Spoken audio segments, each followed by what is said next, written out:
Salut à tous, on se retrouve pour un nouvel épisode Enjuego, un épisode assez particulier aujourd'hui puisqu'on va parler du centre de formation avec Baptiste Monveneur, un ancien jeune joueur de football qui est passé par le centre de formation de l'Olympique Lyonnais et qui va d'ailleurs sortir un livre le 24 avril prochain à ce sujet qui sera retrouvé notamment à la FNAC. En tout cas, moi je vous laisse avec cette interview. Bon épisode à vous. Bonjour, comment ça va? Ça va super et toi? Est-ce que tu pourrais te présenter pour les gens qui te connaissent pas? Déjà je m'appelle Baptiste Monveneur, donc j'ai 19 ans, j'ai joué 6 ans à l'Olympique Lyonnais, je suis aujourd'hui étudiant en droit et en fait j'en ai fait un livre sur le centre de formation qui va sortir en avril. Ok, du coup déjà, comment ça se fait que tu as signé à l'OL? Comment ça s'est fait? Est-ce que c'est là-bas que tu as commencé le foot peut-être? Parce qu'il y en a certains. Ou alors tu as commencé le foot dans un autre club et tu as signé à l'OL? Donc j'ai joué dans plusieurs clubs, j'ai joué dans des clubs de village à côté de chez moi, donc Savigneux dans l'Ain, je pense qu'on ne connaît pas, Saint-Didier de Formans aussi, et puis après j'ai été repéré par Villefranche. Donc là j'ai commencé à jouer là-bas et en fait j'avais un ami, donc Lenny Jouad, on était très proches et lui il était courtisé par de nombreux clubs dont l'OL. Et puis en fait le jour où il a été pris, je l'ai regardé, je lui ai dit je te promets l'année prochaine je te rejoins. Et là c'est comme s'il y avait une force un peu spéciale qui m'a habité. J'ai fait une très très grosse saison et en fait rapidement j'ai eu Saint-Etienne, l'OL, Nantes, Montpellier qui m'ont appelé. Puis donc j'ai fait des détections qui se sont pas très bien passées parce que j'étais blessé, j'avais eu Osgood. Et donc en fait mes performances ont suffi pour que le club m'intègre. Et donc je suis rentré à l'Olympique Lyonnais, j'avais 11 ans, j'allais sur ma 12e année en U13. Et donc tu m'as dit que tu avais passé 6 ans, c'est ça, à l'OL? 6 ans? 6 ans, 6 ans. Comment c'était déjà quand tu signes? Est-ce que on peut dire que tu as accompli un peu un petit rêve, même si le rêve final c'est de jouer pour l'équipe première? Mais est-ce que quand tu arrives là-bas, tu te dis ouais, là c'est bon, je suis parti? L'OL déjà c'était mon club de cœur. Donc en fait depuis gamin tu regardes les matchs, tu vas au stade, donc forcément il y a une envie particulière qui t'habite. Et puis en fait quand je suis rentré, ouais c'était un premier bout de rêve. Mais en fait je mesurais pas comment le monde professionnel était loin. Et je ne m'attendais pas à avoir autant d'épreuves tout le long de ces années, que ce soit sportivement, mentalement, aussi à l'école, parce que finalement il faut mener le double projet à bien. Et donc en fait c'était un rêve, clairement, parce que quand j'étais dans les petits tournois, je regardais les équipes de l'OL jouer, en fait je me disais j'ai envie d'être avec eux à leur place, porter le blason. Et c'est vrai que des fois quand je me réveillais le matin, je regardais le blason que je portais et je me disais ouais je peux être fier de moi quand même. Et donc ouais non c'était une belle chose. Tu as passé les 6 ans, malheureusement, on reviendra après sur comment ça Ouais. s'est passé, les saisons, etc. Mais malheureusement, tu n'as pas été conservé plus tard. Ouais. Déjà, est-ce que tu pourrais nous dire si c'est ton choix? Et ensuite, qu'est-ce que tu as ressenti quand tu t'es dit ah ouais là je suis plus à l'OL en fait? Déjà c'est pas mon choix. Moi si je pouvais choisir, je serais allé jusqu'au monde professionnel, je serais allé jouer en pro. Et puis en fait au fil des années, il y a une concurrence qui est très importante à l'Olympique Lyonnais, des très très bons joueurs que tu rencontres tout le long des années. Il y a les blessures, il y a les choix des coachs, il y a aussi individuellement nos capacités qui peuvent parfois être limitées. Donc il y a tout un tas de facteurs qui font que à la fin du contrat aspirant, donc en U18, en fait on nous dit au revoir ou on nous garde. Et donc c'est un moment quand même de rupture où il y a plutôt un gros ménage. Donc moi honnêtement ça a été assez dur forcément parce qu'on donne tout. Moi j'ai fait énormément de sacrifices sur le plan déjà sur la sociabilité. J'allais pas forcément au lycée parce que le lycée était internalisé. Des sacrifices sportifs, aussi de la famille, d'être à l'internat, de voir moins les amis, moins la famille, toutes ces genres de choses. Au quotidien, s'entraîner, donner beaucoup, se surpasser, pour au final se dire c'est la fin. Donc ouais forcément c'était un peu compliqué. Et c'est quelque chose qui, je pense, chaque joueur l'appréhende différemment. Et pour moi, ça a été compliqué. Et j'ai eu la chance d'avoir un entourage bien ancré qui m'a permis forcément de rebondir de la bonne manière et aussi d'être habité par d'autres passions qui m'ont permis un peu de combler ce vide qui a pu être la fin du centre de formation. Du coup, tu as passé 6 ans à l'OL et Ouais. tu vas sortir un livre très prochainement. Ouais. Les gens devront regarder, suivre. Pourquoi t'écris un livre en fait? Tu voulais raconter quoi dans ce livre? Alors tout d'abord, déjà, c'est mon coach, Jérémy Bréchet, qui est coach à Lille actuellement, qui m'a motivé à écrire ce livre. Donc en fait, on était le 12 juillet, on sortait d'une réunion de pré-saison, justement pour préparer un peu la saison qui allait arriver. Et en fait, il savait que j'écrivais, il savait que je lisais beaucoup. Il me dit, tu devrais écrire sur le centre de formation, pendant le centre de formation. Il dit que des récits de carrière sportive, il y en a des dizaines, il y en a des centaines, mais des récits justement du centre de formation, il y en a très peu.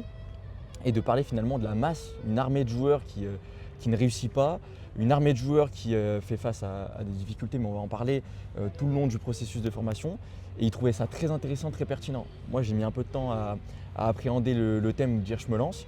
C'est vraiment à l'instant on m'a annoncé que j'étais pas gardé, donc c'est lui qui me l'a annoncé en novembre très très tôt, donc de manière plutôt officieuse, hein, c'était pas vraiment officiel. Et quand il me l'a annoncé, en fait, je me suis dit c'est évident, déjà pour moi ça va être un bilan. Donc moi, avant même de penser à le publier, j'ai travaillé pour moi, pour faire un bilan toutes ces années, essayer d'accepter aussi les choses, essayer de faire un retour, prendre du recul. Et puis au final, j'ai travaillé de sorte à l'étendre pour que le plus de personnes possible soient touchées, que ce soit dans d'autres sports, que ce soit les parents aussi qui peuvent comprendre le processus, ou les joueurs présents au centre de formation. Donc l'idée, c'était au sein d'un témoignage, rassembler les passions, football, littérature, et parler de ce monde qu'on connaît que très peu finalement. Et justement, tu l'as dit un peu plus tôt là dans ta réponse, c'était compliqué le centre de formation. Est-ce que tu pourrais nous dire concrètement c'est quoi le plus compliqué en centre de formation? Parce que nous on pense que centre de formation c'est porter le blason de l'OL, porter le blason du club dans lequel on est, jouer, s'entraîner tous les jours, être adapté, avoir une adaptation pour les cours, etc. Mais on pense pas à tout ce qui peut être pression et surtout quand on est jeune en fait. Ouais. En fait, il n'y a pas une difficulté, il y a une multitude de difficultés. C'est sur plusieurs points. Déjà, il y a la concurrence. La concurrence, forcément, quand on est dans un club un peu inférieur, en fait, on sort, on est le meilleur, on est celui qui peut changer les matchs. En fait, on arrive en centre de formation, il n'y a que des joueurs comme ça. Donc déjà, c'est s'adapter à un groupe de grande qualité.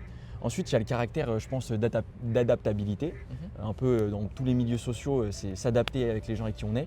Et ça, c'est pas toujours facile parce que finalement, on rencontre des gens qui sont différents que nous, avec qui on doit développer des affinités au risque que ça se passe mal finalement, parce qu'on est dans des milieux aussi concurrentiels, des milieux où en fait, outre les coachs, c'est aussi les joueurs entre eux qui se mettent des pressions. Quand on est gamin, des fois, on fait le con, quoi. Et puis après, il y a forcément l'aspect, tu l'as dit, des aménagements scolaires. Alors moi, je trouve ce qui a été très dur, c'est l'aménagement scolaire au lycée. C'est-à-dire qu'en fait, on avait le lycée qui était internalisé, donc on faisait tout depuis le centre de formation. Mais du coup, il faut se dire que du dimanche au dimanche, on est au centre de formation, on voit personne, on ne rencontre pas. Et ce caractère de sociabilité, il est un peu manquant. Et quand on a et la pression sportive et l'absence un peu d'une vie amicale, d'une vie adolescente scolaire, c'est pas toujours facile. Et puis après, je pense qu'il y a un aspect où beaucoup vont se retrouver avec moi, c'est les blessures. Forcément, moi j'en ai eu pas mal aussi. Et c'est quelque chose qui fait que quand on est en centre de formation, qu'on commence à en avoir une, deux, que le coach nous considère comme un joueur souvent blessé, ça devient dur parce que c'est une accumulation. Et c'est un peu un cercle vicieux qui s'installe et qui blesse, quoi. Et justement, je vais te poser une question sur la concurrence. Comment toi tu l'as gérée? Parce que, comme tu l'as dit, il n'y a que des joueurs de qualité à l'OL, forcément. T'en étais un, t'en faisais partie. Mais gérer la concurrence mentalement pour quelqu'un de jeune, ça peut être très compliqué. Donc mentalement, comment tu l'as vécu? Est-ce que c'était vraiment dur? Tu posais beaucoup de questions, peut-être même avant de dormir, le matin quand tu te réveillais. Comment t'étais en fait pour gérer ça? J'ai tendance à penser en fait que quand on est jeune comme ça en centre de formation, on nous prépare à finalement une vie d'adulte. Ça veut dire qu'aujourd'hui, dans le monde professionnel, dans d'autres milieux, il y a énormément de concurrence, il faut composer avec. Et nous, en fait, on a quoi, 11, 12, 13, 14 ans, et on fait déjà face à ça. La pression des coachs, la pression des parents pour certains, parce que moi j'ai eu la chance d'avoir des parents qui me poussaient, qui étaient plutôt conciliants, qui n'étaient pas en mode à mettre une pression de malade. Mais t'en as qui ont une vraie pression familiale aussi au-dessus. Ouais, avec le projet Mbappé et tout Le notamment. projet Mbappé, on en entend beaucoup parler. Et du coup, sur l'aspect concurrence, en fait, forcément, moi je me posais beaucoup de questions. Des fois, il y a la confiance qui peut parfois manquer. Donc on se dit, lui, il est meilleur que moi. Alors que ce n'est pas toujours le cas. Donc sur les premières années, j'ai eu la chance de réussir à remonter un peu la pente, à être capitaine, notamment pas mal en U14, pas mal en U15, avoir un peu des surclassements. Donc là, on a l'impression justement qu'il y a un aboutissement qui se passe. Et puis finalement, le centre de formation, donc il y a préformation de U13 à U15 et centre de formation de U16 à U18, U19. Et donc le centre de formation, en fait, c'est encore autre chose parce que là, on rentre vraiment dans le milieu où on se rapproche du monde professionnel. Et là, la concurrence, en fait, il n'y a pas de sentiment. T'es pas bon, tu joues pas. Ça peut durer des semaines. Ça peut durer des mois. Et donc, il faut faire avec. Moi, j'y pensais beaucoup. Et puis, je me suis dit, de toute façon, il faut que je donne le meilleur. Je vois pas d'autres alternatives. Donc, c'est ce que j'ai fait, donner le meilleur tout le temps. Et du coup, je voulais poser une autre question aussi. Tu l'as dit qu'au niveau cursus scolaire, etc., Ouais. c'était compliqué. Tu voyais pas aussi beaucoup de monde, parce qu'en centre de formation, on va dire que tu es un peu enfermé, si je peux dire ce terme-là.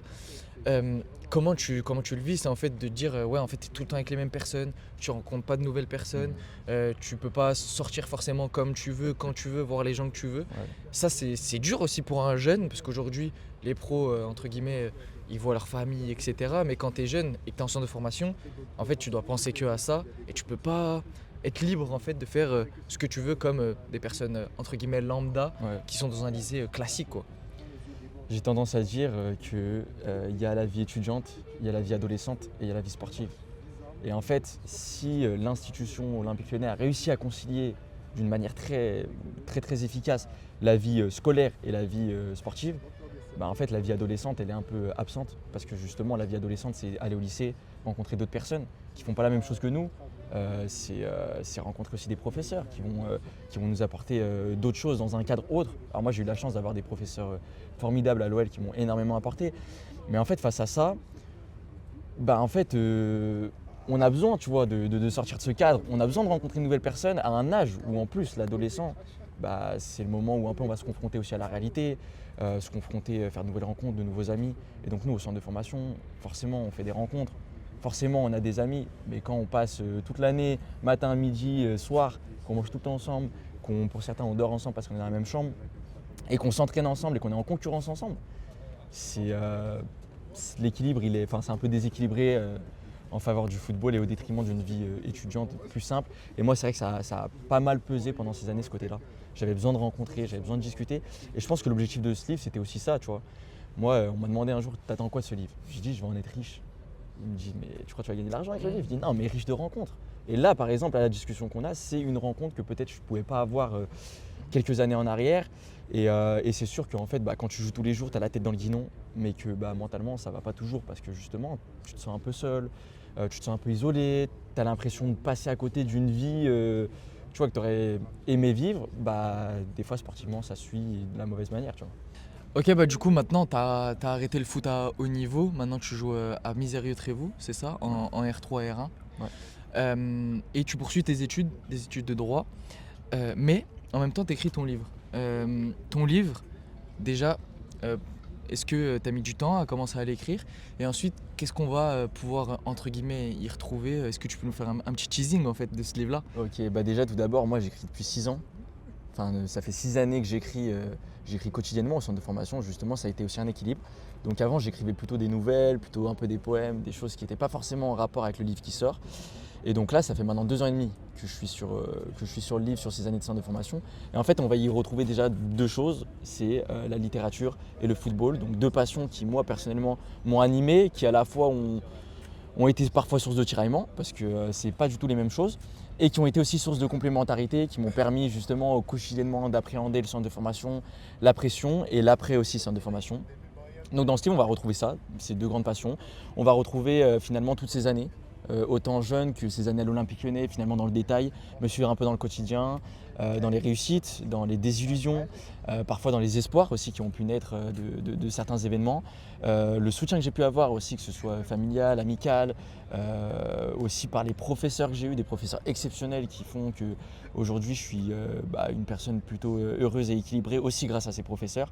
Donc on y retrouve ça, et bien sûr j'ai voulu parler à beaucoup, donc j'y ai inclus aussi des témoignages d'autres sportifs, notamment d'une nageuse. J'ai discuté beaucoup avec beaucoup de gens pour essayer de regrouper finalement un peu ce dénominateur commun à tous les sports et de dire en fait le football c'est un sport de haut niveau qui regroupe finalement la pression, la difficulté, mais en fait c'est pas le football, c'est pas spécifique au football, c'est l'ensemble des sports, la grande famille des sports. Donc voilà, c'est un peu ça que je voulais parler et y ajouter une dose d'espoir, dire que en fait il faut rêver, il faut se lancer, il faut croire, et ce malgré les difficultés qui vont jalonner les parcours, que ce soit justement dans les études, professionnellement, sportivement.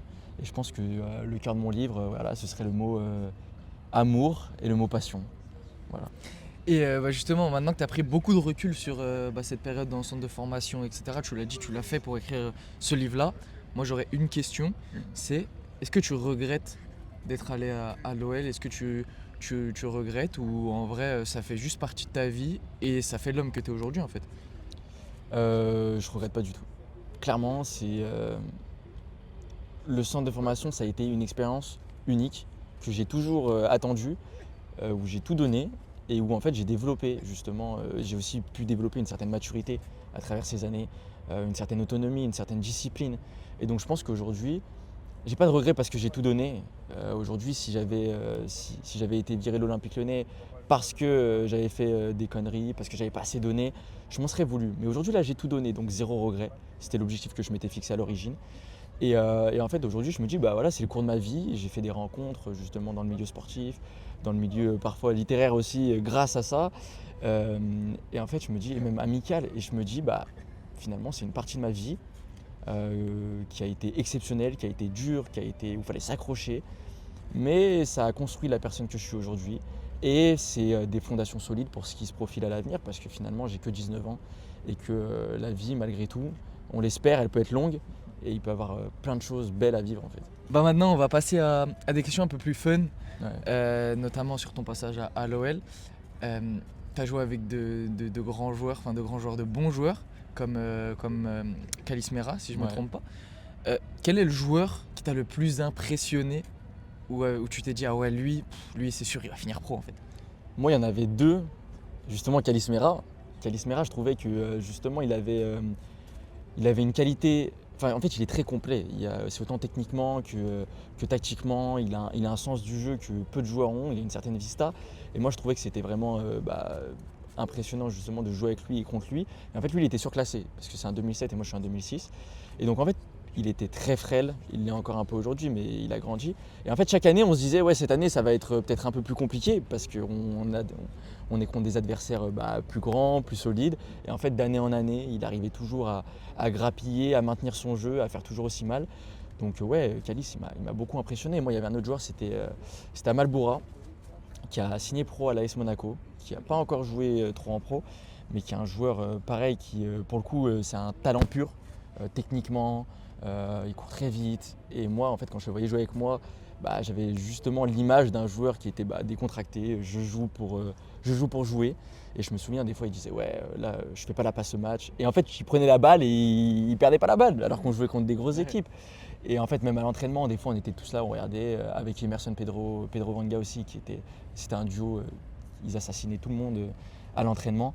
Et c'est vrai qu'en fait, côtoyer ces joueurs-là, ça pousse à être aussi meilleur soi, mais c'est un plaisir en fait. Ouais, c'est un plaisir. Et les joueurs contre qui tu as joué? Parce que du coup à l'OL forcément tu as dû jouer contre d'autres centres de formation. Ouais. Est-ce qu'il y en a un, peut-être pas très loin de toi, pas très loin de ton poste puisque tu étais milieu de terrain, où tu t'es dit ah ouais lui c'est dur de défendre sur lui, c'est dur de le passer, etc. Alors, j'avais pas joué contre lui, mais c'était Warren. À l'époque, on avait un tournoi à Rotterdam, donc qui regroupait 12 équipes. Il y avait le Barça, l'Ajax, le PSG. Et en fait, de l'extérieur, je regardais et je voyais Warren jouer. Et donc physiquement, il était déjà en avance. Et en fait, il prenait la balle.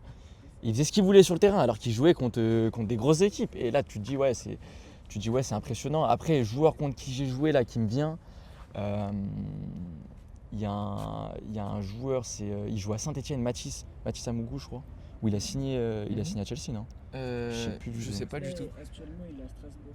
Ah, il est à Strasbourg. Ah ouais, mais ils ont fait leur Leur le petit projet, projet, je sais pas ouais. Ils l'ont prêté et maintenant ils l'ont acheté. Ouais. Ok. Mathis Amougou, je trouvais que c'était un très très bon joueur au milieu, pareil, très complet. Mhm. Tu vois, c'est pas le genre de joueur qui a une qualité très forte, c'est plutôt l'ensemble de ses qualités qui sont assez développées.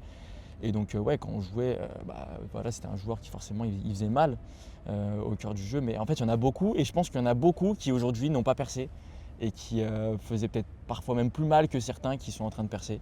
Donc c'est ça en fait, quand tu commences à jouer à des championnats nationaux, il y a énormément de très très bons joueurs, que ce soit en club pro qu'en club amateur aussi, hein. Il y a des clubs amateurs en championnats nationaux qui sont très solides aussi. Et écoute Baptiste, c'est la fin de cette interview. Merci beaucoup d'avoir pris le temps de nous parler, de nous partager ton histoire. En tout cas, si les gens veulent aller lire son livre, ça sera prochainement disponible. Allez sur ses réseaux sociaux, il va sûrement l'annoncer. Donc voilà, merci Mathis. Et puis écoutez, merci d'avoir regardé ce reportage.